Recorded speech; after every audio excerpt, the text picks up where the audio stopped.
আজকে হবে খুবই সহজ পদ্ধতিতে পোলাও। ফার্স্টে চালের মধ্যে স্বাদ মতো নুন, জিরের গুঁড়ো পরিমাণ মতন,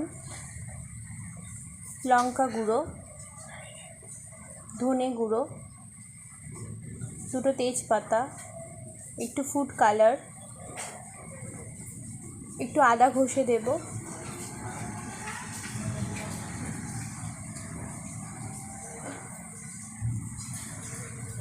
আর ঘি।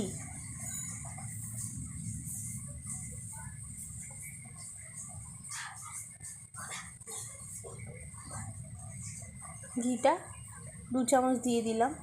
এরপর দিয়ে ভালো করে চালটার সাথে সব মশলা ঘিটিগুলো আমরা মিশিয়ে নেব।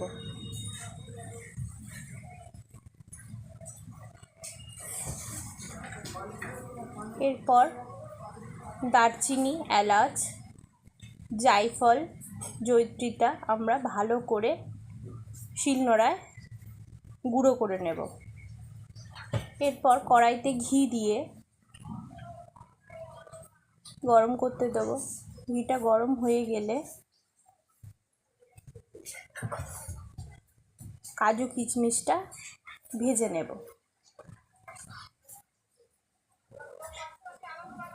কাজু কিশমিশটা ভেজে নিয়েছি। এরপর ঘিয়ের মধ্যে ওই চালগুলো সব মশলা দিয়ে মাখানো ছিল সেটা দিয়ে দিলাম, দিয়ে ভালো করে ভাজা ভাজা করে নেব। এরপর কাজু কিশমিশটা দিয়ে দিলাম। এবার গরম জলটা ফুটতে দেব।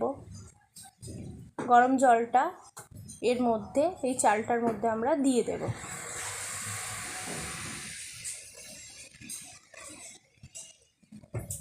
দিয়ে ভালো করে মোটামুটি ভাতটা চালটা হয়ে যাবে, ঢাকা দিয়ে দেব।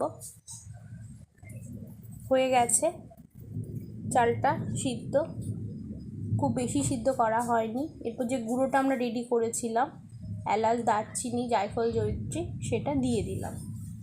গুঁড়োটা দিয়ে ভালো করে নাড়াচাড়া করব। এরপর চিনি দিয়ে দেব। এটা মিষ্টি পোলাওই হবে, আমরা একটু মিষ্টিটা বেশিই দিলাম। এরপর ঘি দিয়ে দেব। ঘি দিয়ে নামিয়ে নিলে রেডি হয়ে যাবে আজকের